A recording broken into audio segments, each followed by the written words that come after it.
শুধুমাত্র বর্তমানে কিভাবে আপনি দিন পার করবেন সেটার উপর ভিত্তি করে যদি দল নির্বাচন করেন আর বিনা অপরাধে যদি প্লেয়ার বের হয়ে যায়, 12টা ম্যাচে একটা প্লেয়ার যদি 400 করার পরে বিনা অপরাধে দল থেকে বের হয়ে যায়, বা আপনি যদি টেস্টের সাথে ওডিআই ফর্ম মিলান বা ওডিআইয়ের সাথে টেস্টের ফরম্যাট মিলান, তাহলে হবে না কেন? তিন ফরম্যাট, একটা প্লেয়ার টেস্টে খারাপ খেলতে পারে কিন্তু তিনি আবার টি-20তে ভালো খেলতে পারেন। এখন যদি আপনি টি-20-র সাথে টেস্ট মিলাই ফেলেন, সেটা কিন্তু হচ্ছে না। বাংলাদেশ ক্রিকেটে কি সত্যি পরিবর্তন দরকার? যদি পরিবর্তন দরকার হয়, সবার আগে আমাদেরকে কোন জায়গাতে কাজ করা উচিত?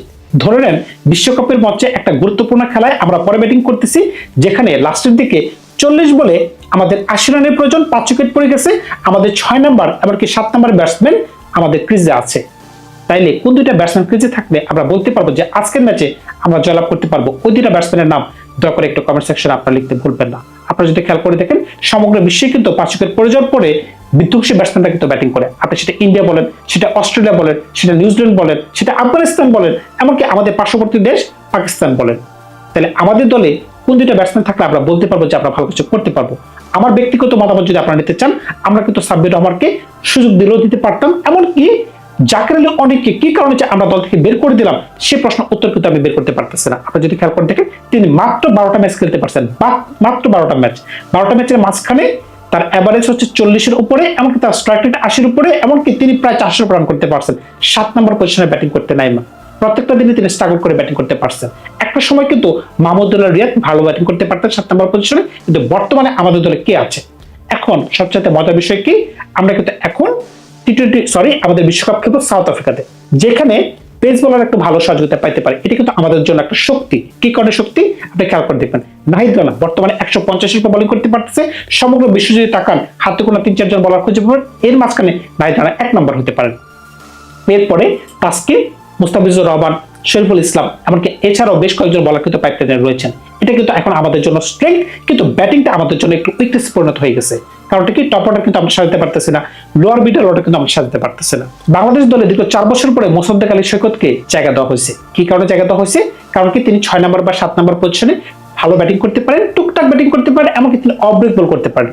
আপনারা ভুলে যাবেন না, আমাদের দলের ক্যাপ্টেন মেহেদী হাসান মিরাজ, তিনিও টুকটাক ব্যাটিং করতে পারেন, সেই সাথে অফ ব্রেক বল করতে পারেন। তাহলে কি আমাদের দলে দুজন অফ ব্রেক বোলারকে নিয়ে কি আমরা বিশ্বকাপ খেলতে যাব? এখন অফ ব্রেক বোলারদের কি কোনো খাওয়া আছে বর্তমান যুগে? বর্তমান যুগে অফ ব্রেক বোলারকে মানে কোন ব্যাটসম্যান কিন্তু গণনা করেন। আপনি খেয়াল করে দেখেন, রাইট হ্যান্ড ব্যাটসম্যান কিন্তু অফ ব্রেক বলার পাইলে কিন্তু ডাউন দ্য গ্রাউন্ড এসে ছক্কা মারতে চায়। এটা কিন্তু একটা স্বাভাবিক ব্যাপার।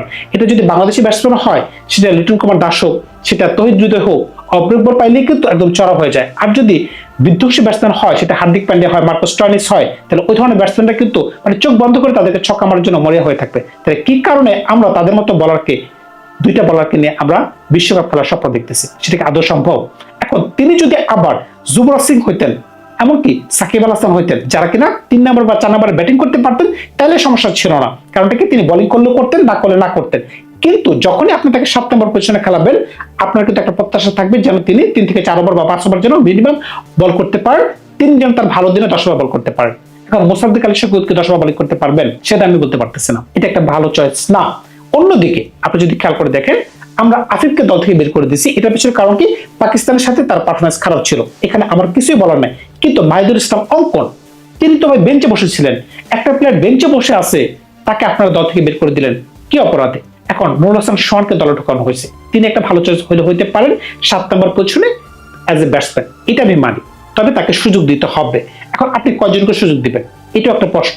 তবে যাদেরকে আমরা অনবরত সুযোগ দিয়ে যাচ্ছি, তারা কি ভালো খেলতে পারতেছে?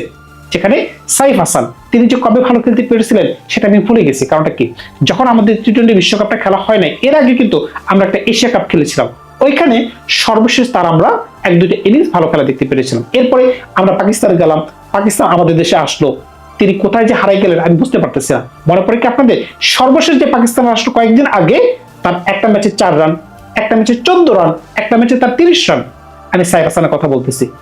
ভাই, এভাবে যদি আপনি ব্যাটিং করতে থাকেন, তাহলে তো অন্যদের জন্য আপনার জায়গাটা বিসর্জন করে দিতে হবে। কারণটা কি, যেখানে সৌম্য সরকার পিছনে দাঁড়ায় আছে, কারণটা কি, তিনি ভালো ব্যাটিং করতে পারতেছেন, এমনকি যেখানে খেলা হবে আমাদের বিশ্বকাপ, ওইখানে কিন্তু আমাদের একজন পেস বোলিং অলরাউন্ডার দরকার। আমি বলতেছি না যে মোসাদ্দেক আলী সৈকতকে আমাদের প্রয়োজন নাই, কিন্তু ওইখানে কন্ডিশন বলতেছে যেখানে পিচ থেকে বাড়তি পেস বোলার সুবিধা পায়, 130-135 গতি বলার কিন্তু ওইখানে কিন্তু ভালো কার্যকরী হইতে পারেন। এখন তিনি যদি উপর থেকে একটু ভালো ছন্দে থাকতে পারেন তাহলে কিন্তু তার স্পটটা কিন্তু তিনি গ্র্যাব করে নিতে পারেন। কিন্তু আপনি তানজিদকে নিয়ে কি বলবেন? যে তানজিদ একদিন ভালো খেললে 100 করতে পারেন, এমনকি এমন হইতে পারে তিনি প্রথম বলে তার স্ট্যাম্প তিনি উড়াই ফেলতে পারেন, কারণ কি তার মাঝখানে ওই ধরনের ধৈর্য নাই। তিনি যখনই পরে ব্যাটিং করেন, যখনই তাকে 270 বা 280 উপরে টার্গেট দেওয়া হয়, তিনি এতটা পরিমাণ ঘাবড়ে যান, তার ব্যাটিং দেখে মনে হয় যেন তিনি বাচ্চা শিশু। কিন্তু তিনি যদি আগে ব্যাটিং করার সুযোগ পান তখন একটু ভালো ব্যাটিং করতে পারেন, এটা একটু তার পজিটিভ দিক। এখন আমাদের ব্যাটিং কিন্তু মোটামুটি শর্ট আউট, কিন্তু কি কারণে আপনি খেয়াল করে থাকেন, নাজমুল হাসান শান্ত আছে, লিটন কুমার দাস আছে, তহিদ হৃদয় আছে, কিন্তু এরপরে কিন্তু আমরা সেই পজিশনে চলে যাচ্ছি। কি কারণে?